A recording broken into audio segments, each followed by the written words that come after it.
ago, a meteorite went racing over the sky in Iowa, also was spotted in Missouri. I have pictures. I'm going to thank Brenda for sending this to me. Look at this spectacular picture taken over the Iowa sky. A magnificent view by Melissa Swihart. Melissa Swihart sent this picture to Channel 13 in Iowa. She emailed it after she took like the a meteor, image right? It looks like something else. In Iowa. Unbelievable, spectacular. But the Bible told us that we would see these types of signs. Man, what is that? And what is that? Oh, how weird. Very strange. UFO? UFO? What is that? This is red. What is that? It looks like a triangle or something. Pyramid, triangle, ship.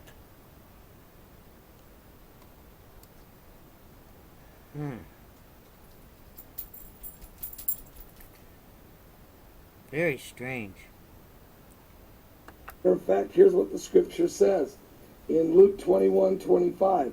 And there shall be signs in the sun and in the moon and in the stars, and distress of nations with perplexity, and the sea and the waves roaring. Men's hearts fail to... Look at this. Coming to pass. Look at this.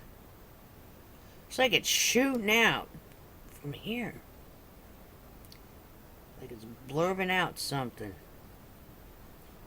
What is that? What is that? Very strange. Alright, heads up. Heads up. It's...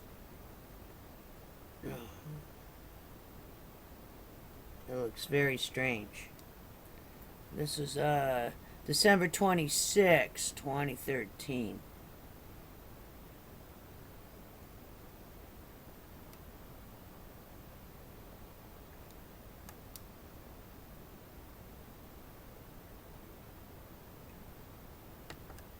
Pass, for the powers of heaven shall be shaken, and then shall they see the Son of Man coming in a cloud with power and great glory.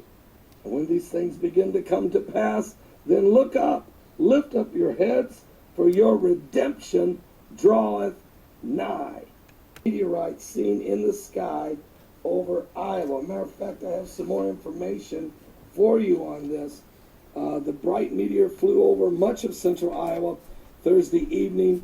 According to several eyewitnesses, viewers said they saw it across the metro, even on the Iowa-Missouri border at around 5:40 p.m. Central. The National Weather Service said they may have caught some of the footage of it, but then later they backtracked, saying the moving object was more likely Venus. Can I say something? Are you serious? Venus isn't moving like this. That's not Venus, dude. That's not Venus. What? But something biblical is definitely going on with the signs of the second coming of Christ.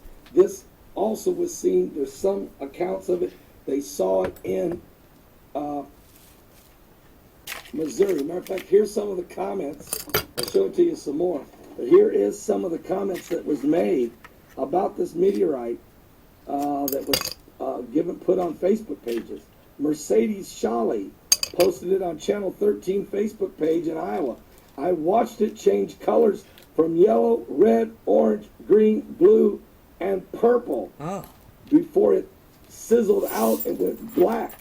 And I watched it break off into 3 pieces. Well, you can see it was breaking off right there as that picture was snapped. Also, Jacob Kranovich described it as, I literally drove right underneath it. It looked like a giant firework going sideways. It gave off a bright green glowing color. I'm dead serious, he said. Well, Jacob, I am serious with you. And it broke up in sparks showered everywhere and faded out, happening too fast to get a picture as I was driving. It was awesome, said Jamie Crowett. Unfortunately, no pics, but I don't think I'll get the image out of my mind. And then, of course, Melissa Swirlhart took this picture and also sent it to Channel 13 Iowa. Something biblical is going on with the signs of the second coming of Christ. I've got another picture I want to show you. This came to me during my live broadcast, sent to me by Teresa. I want to thank Brenda for sending this report on this meteor over Iowa. Thank you, Brenda. Teresa of Colorado sent this picture to me. This was taken in Texas. This is that dust, that mystery red dust, that apocalyptic dust that fell in Iowa. In Texas, that happened yesterday. There you see it. Look at this car. Look on this car. I mean, look how thick it was. It rained, and then after the rain ended, everybody's cars were covered in southwest Texas with a very thick red dust. What is this red dust? Is it chemtrails? Is it comet dust from Ison that happens to be going past the earth in the last 48 hours? Is there something biblical going on here with the signs of the second coming of Christ? If you're not saved, I'm going to ask you, please, give your life to Jesus Christ.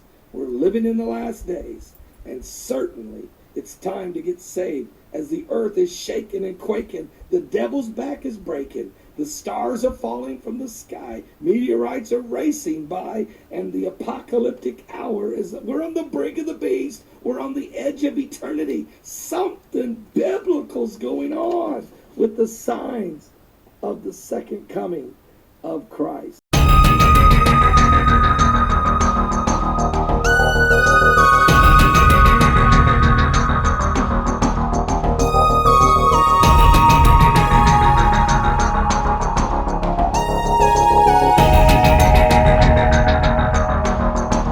Live, this is One for the Record. I'm Diane, and today is December 27th, 2013. I will be attaching a lot of news for you. Let's first go into the Extinction Protocol 2012 and beyond. China reports outbreak of rare goat plague in Xinjiang. Kamchatka volcanoes rocked by ash plume eruption. 5.4 magnitude earthquake shakes Canary Islands, one of the largest tremors ever. Heads up. Magma rising, rapid inflation, and strong tremors shake El Hierro. Alrighty then. Heads up. Breaking news, breakingnews.com. Okay, don't see anything of interest. Alrighty then. Now, on Paul BEGLEY's channel, I'm attaching what he's talking about. So you're going to see that already. But here's some other news items. Argentina. The fish are biting 70 people. Of that 70, a 7-year-old had her finger bit off. A bunch of piranhas, which was kind of rare, just started attacking people. Wow. I guess they're having a heat wave over there. People went swimming, like 1,000 people went swimming, and the piranhas, a group of piranhas, just started attacking people. Also, H1N1 kills 5 in Texas as red dust falls. Massive windstorms hit UK and Ireland, gusts up to like 100 miles an hour. Alright, moving on.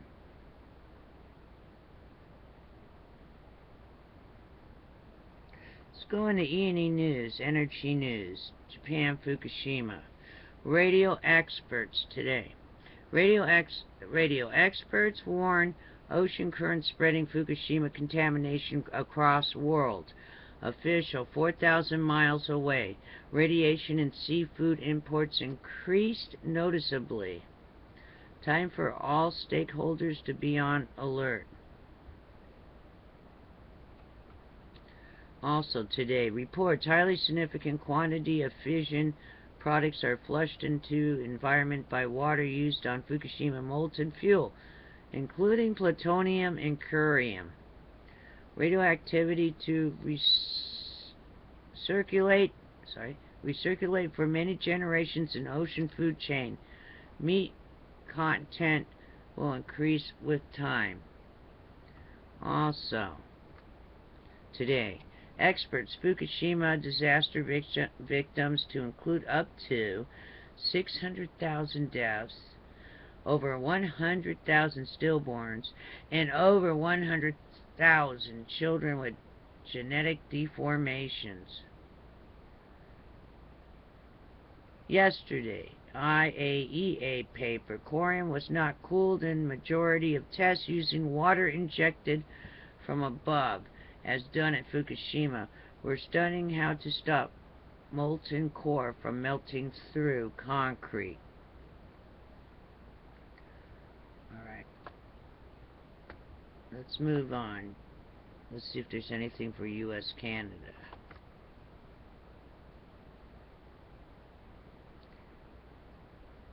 No. No. Nothing more. Alrighty then, stay tuned. It's 5 days down, we made it. Oh, it's the weekend. The eve of Saturday. Be safe, be prepared for anything. Also, let me see, there was another one I was watching earlier. Secure Team 10. I was watching their videos. They were trying to say that the loud booms and you see the meteors coming overhead and whatever, and they're green. They were thinking it was coming from Yellowstone. How's that one? Uh-oh. That was Secure Team 10's channel. So, just be prepared for anything. We have Ison debris heading our way and coming in, unless it's really from Yellowstone, as they said. Alrighty then. Just keep your eyes to the sky and get out of the way if it's heading towards you. Alright, stay tuned. I'll attach some videos. Be safe. Alrighty then. Just be safe.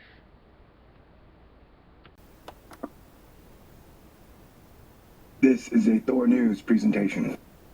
Thor News presents. Alright, before we get started, allow me to make a confession. I am haunted by a ghost, but that ghost is Mitch Hedberg, so it's really not that scary. Haha. Anyway, on Planet X. Before we begin, let me give you a little history of our solar system. We have had 9 accepted planets in our solar system, agreed upon by politicians, scientists, and religious men. And there are always exceptions to that rule. Batting 100% agreement amongst this crowd on any single issue is damn impossible. So, first 9 planets in our solar system were, in order of closest to the sun to farthest away. 1. Mercury. 2. Venus. 3. Mother Earth. 4. Mars. 5. Jupiter. 6. Saturn. 7. Uranus. 8. Neptune. 9. Pluto. It was like, hey, yeah, cool. We have 9 planets. Nobody disagreed about it. Everybody was like, cool. People were looking for planet 10. They're like, hey, solar system is a big place. Galaxy's a big place. Universe is a bigger place. There's got to be another planet out there we haven't seen yet, right? Bible talks about it. A lot of talked about it. So we were always hunting. And, well, they found it back in 2005, January 5th. I found it because some other dudes found it, and Planet X is Eris. E-R-I-S. Mike Brown and his team at the Palomar Observatory found Eris. And this is no small potato. And back in the day, in 2006, when they figured out that Eris was bigger than Pluto, they made Eris the 10th planet for like a day. Eris. It has a satellite called Dysnomia. There's no debating that. Planet Eris is Planet X, the Roman numeral for 10. So STFU haters and debaters, you were probably looking for Planet U. No, not Uranus. I mean Planet Unknown. Like Nibiru, Colubus, Wormwood, whatever the unknown mythical planet is. That is not Planet X. Planet X is Eris. Planet 9 is Pluto. Everybody else kiss my butt. See? Alright. Okay, great. And who got planet promoted for a day? Eris. Planet 10. Planet X.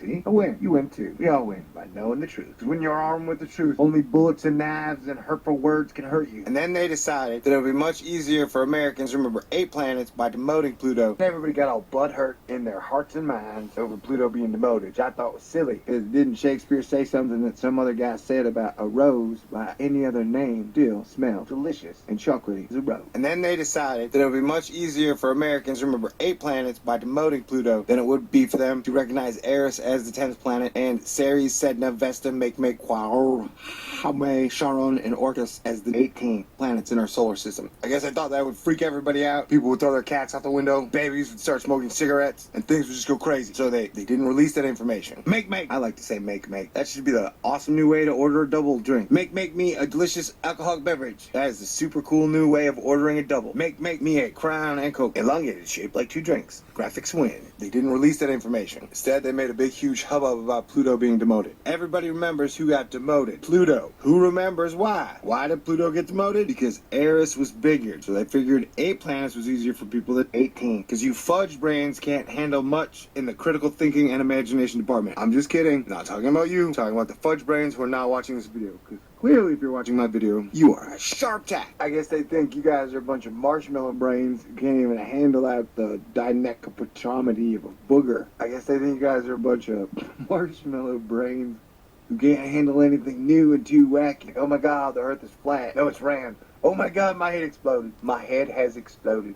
Can one of you fine ladies put my head back together for me? That was a joke. Really? Yeah, woman's gonna put your head back. Alright, I found Planet X because they found it. Makes you wonder about the term found, the difference between found, discovered, claimed. There's a fine line and a lot of wiggle room at the exact same time. But we will cover the subject of the other 9 planets in part 2 of this video, the new planets in our solar system. For now, we're going to talk about how Eris is the Planet X, Planet 10, and I think the main reason they didn't tell us that we have 18 planets now instead of demoting Pluto to 8 is because they knew American science scores would go down at least 3% by having to have kids name 18 planets in the solar system instead of 8. They had a hard enough time. Imagine writing a UB13. Then they decided to name it Eris, after the god of discord and strife, because they have sense of humor like that. Planet Eris has its own adjective, Iridian. In the minor planet category, Eris is known as a dwarf planet, a trans-Neptunian object, Plutoid, scattered disk object, and a binary, because of dysnomia. Its satellite, just like our moon. Its aphelion is 97.6 AU. Its perihelion is 38.375 AU. Its semi-major axis is 68.01 AU. Orbital period is 560 years, give or take. Its average orbital speed is 3.46 kilometers per second, which is really pretty dang slow. Its inclination is 43.844, which is really pretty dang high. Its mass is 0.0028 Earths, or 0.23 moons, meaning 4 Erises would make a moon. And what you might not realize is the moon is giant in comparison to other solar objects in our system. So Eris is the most massive known dwarf planet in our solar system. Dwarfs can have more influence and awesomeness than other larger objects. And planets are always thought to be either big rocks or big blocks of ice with no atmosphere, although all the data visual-wise on Pluto and other planets would suggest otherwise. That is a discussion for another video, probably part 2 or 3 in this series, my brothers and sisters. In part 2 of this series, we will discuss the other new planets in our solar system, and in part 3, we will discuss the search for Planet U. Alright, calling it Planet U is probably way too confusing for you guys, since you're gonna get it confused with your anus. So we'll call it the unknown planet R. That is referred to in religions and mythologies and prophecies as Planet R, for Donald Rumsfeld, with his known knowns, known unknowns, and unknown unknowns, which is like black swans and stuff. Black swans, white swans, rainbow swans, Natalie Portman swans. Natalie Portman making out with Mila Kunis swans. Oh my god. Stay on target. I would guess the average American could name 5 to 7 planets, with Earth, Mars, Venus, Mercury, Jupiter, and Uranus being the most well-known. Get it? Oh my god. Stay on target. 8 or 18. THORNEWS presents Planet X, Known Unknowns, or New Planets in our solar system, or The Hunt for the Unknown Planet. Now, how much do we really know about star creation, solar formation, and dark antimatter penetration? I don't care if you're one of the people who think Planet X is 5 times the size of Jupiter and in between the Sun and Venus, or you don't believe any type of Planet X exists at all, ever. 100 years from now, 1,000 years from now, or 1,000,000 years from now. Hey, hardcore Planet Xers, I'm in the tank with you at heart. I'm just trying to teach you something. Yes, I know. Whoa, I better dial it back. Nobody likes peachy teachy. But stay with me here. I'm taking little steps, lead you to the big picture. Overall, in the math of the Oort cloud, the unknown planet and planets have to exist. Planet dwarf star exists. Dwarf might have been the lamest science name ever. Leave it to humans to name a protoplanet or a planet a dwarf. I mean, can you imagine them like naming a dwarf car? Yeah, it's the new dwarf Lexus, which would be awesome. Why did Earth stop making dinosaurs and start making humans? We know very little about solar system formation,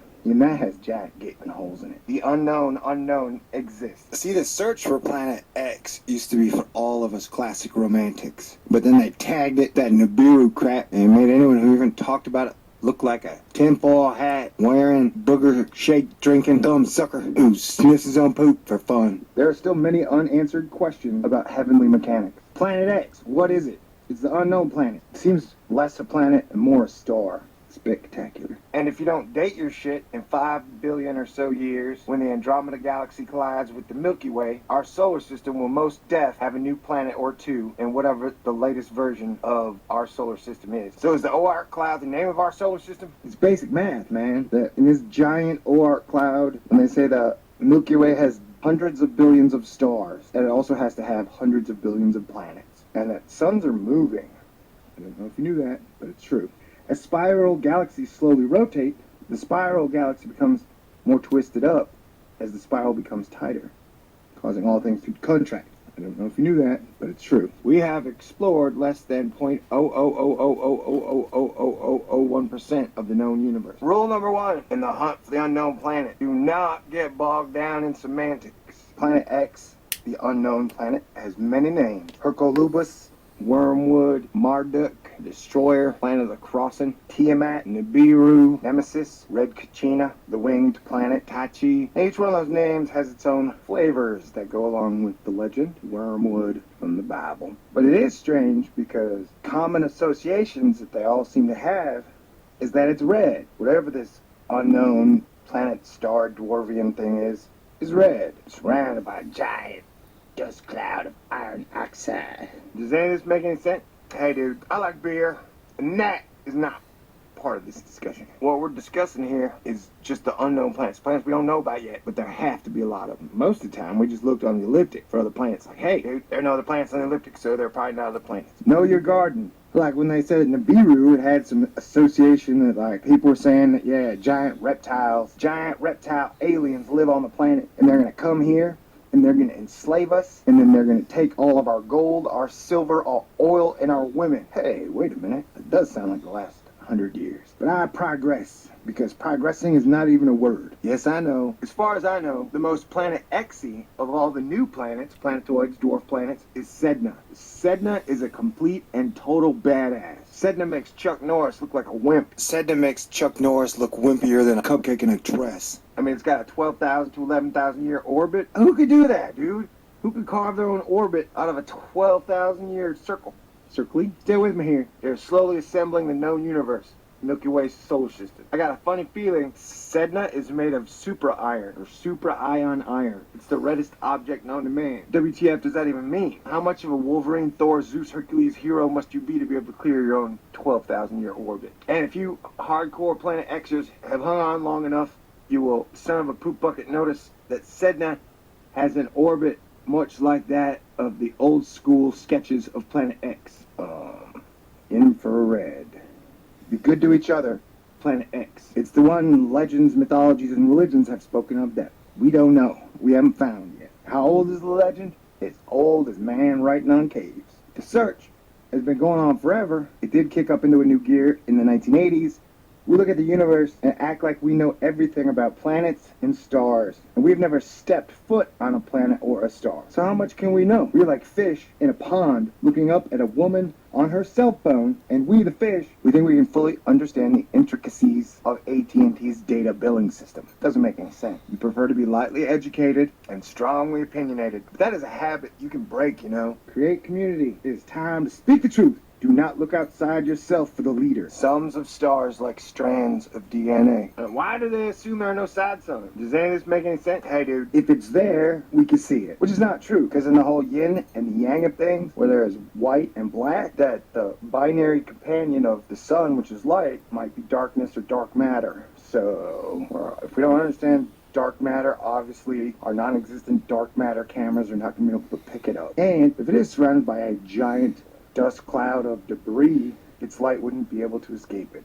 Things really heated up in the 80s, and the search for the 10th planet hadn't been given the stigma of tinfoil hat wearers. It seemed that the same thing to do, because I'm going to read Astronomy, Search for the 10th Planet, December 1981. Astronomers are readying telescopes to probe the outer reaches of our solar system for an elusive planet much larger than Earth. Its existence would explain a 160-year-old mystery. Pull exerted by its gravity would account for a wobble in Uranus's orbit that was first detected in 1821 by a French astronomer, Alex Bouvard. Beyond Pluto in the cold, dark regions of space may lie an undiscovered 10th planet 2 to 5 times the size of Earth. Van Flandern thinks the 10th planet may have between 2 and 5 Earth masses and lie 50 to 100 astronomical units from the Sun. An astronomical unit is the mean distance between Earth and the Sun. Aha, but here, his team also presumes that, like Pluto, the plane of the undiscovered body is tilted with respect to that of most other planets, and that its path around the Sun is highly elliptical. New York Times, June 19, 1982. A pair of American spacecraft may help scientists detect what could be a 10th planet or a giant object billions of miles away. The space agency said that persistent irregularities in the orbits of Uranus and Neptune suggest some kind of mystery object is really there. The space agency said that persistent irregularities in the orbits of Uranus and Neptune suggests some kind of mystery object is really there, with its distance depending on what it is. If the mystery object is a new planet, it may lie 5 billion miles, the outer orbital ring of known planets. If it is a dark star type of object, it may be 50 billion miles beyond the known planets. If it is a black hole, 100 billion miles. Newsweek, does the Sun have a dark companion? June 28, 1982. When scientists noticed that Uranus wasn't following its predicted orbit, for example, they didn't question their theories. Instead, they blamed the anomalies on an yet unseen planet. According to John Anderson of the Jet Propulsion Lab in Pasadena, California, this odd behavior suggests that the Sun has an unseen companion, a dark star gravitationally bound to it, but billions of miles away. Other scientists suggest that the most likely cause of the orbital snags is a 10th planet 4 to 7 billion miles beyond Neptune. Astronomy, searching for a 10th planet, October 1982. The hunt for new worlds has not ended. Both Uranus and Neptune follow irregular paths that observers can only explain by assuming the presence of an unknown body whose gravity tugs at the two planets. Astronomers originally thought that Pluto might be the body perturbing its neighbor, but the combined mass of Pluto and its moon Charon is too small for such a role. So they were wrong. Astronomers and scientists wrong, imagine that. First, the object could be a planet, but any world large and close enough to affect the orbits of Uranus and Neptune should already have been spotted. Searchers might have missed a planet, though, if it's unusually dark or it has an odd orbit. Yeah, not close to the elliptic. New York Times, January 30th, 1983. Recent calculations by the United States Naval Observatory have confirmed that the orbital perturbation exhibited by Uranus. Dr. Thomas C. Van Flandern, an astronomer at the observatory, says could be explained by a single undiscovered planet. He and his colleague Dr. Richard Harrington calculate that the 10th planet should be 2 to 5 times more massive than Earth and have a highly elliptical orbit. How about this? Mike Brown, the guy who discovered all these planets, the guy who discovered the majority of the new planetoids, is the guy who discovered Sedna in 2003, said, Sedna is a very odd object. It shouldn't be there. It never comes anywhere close to any of the giant planets or the Sun. It's way, way out there on this incredibly eccentric orbit. December 1982. Astronomy. Mysterious Planet X. Something must be out there, astronomers believe, because the orbits of Neptune and Uranus deviate slightly from what they should be, according to the law of physics. A mysterious object, a planet, or perhaps a brown dwarf, seem to be tugging them off course. Can the object be a planet, or is it a brown dwarf? A star that didn't quite make it? Or could it be a neutron star, a star that has gravitationally collapsed into a densely packed, dark remnant of its former luminous self? Which is fascinating because the neutron star is kind of a newer concept, and the more we've learned about it, I would think that the Sun has a neutron star, or a binary companion. A brown dwarf or a neutron star, much more massive than a planet, would be located perhaps 50 billion miles away, would tug evenly on both pioneers, A nearby brown dwarf may be located by other means. Although not hot enough to shine, such a dark star radiates in the infrared region of the electromagnetic spectrum.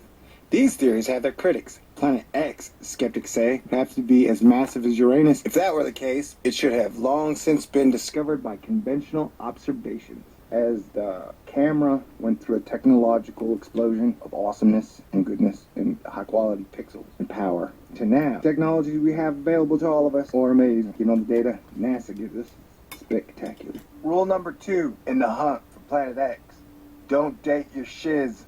Don't date it, man. Dating only makes you look like a fool. And this goes out to like the Nancy the Zetas or the Harold Camping of the world. Like, if you're gonna date it, I wouldn't argue with Isaac Newton. He's the godfather of science, or the father of science. So rule number 2, don't date your shit in the hunt for Planet X. Rule number 3, have an imagination. I don't know if you're a doom junkie and just want doom. Like, nobody knows when these planets are coming around. That even applies to, like, NASA. Like, when NASA talks about Sedna's orbit, if you look at its elongated orbit, one would think that when the planet comes around the corners, it's going to travel a lot faster. And that I think stars can display properties we're not aware of yet. So on something as far as like Sedna, until we know a full rotation, I don't think we know the time, the speed, the place of rotation. So don't date your shit. Have some imagination. If you just want to look at classically, romantically, like, hey, this new planet's going to show up and everything's going to be awesome. That is awesome. If you're a doom junkie, you just want to doom, well, I guess this is as good a place as any. Though I would recommend economics. All doom is in financials. Woo! I shouldn't do that. My mistake, I let this video get way too big, get way out of hand. I lost my place. Fudge, I apologize to you. But I guess there's no way you're still watching. Because I rambled off and spun out of there to where I was talking about nothing important. Okay, well, go back now here.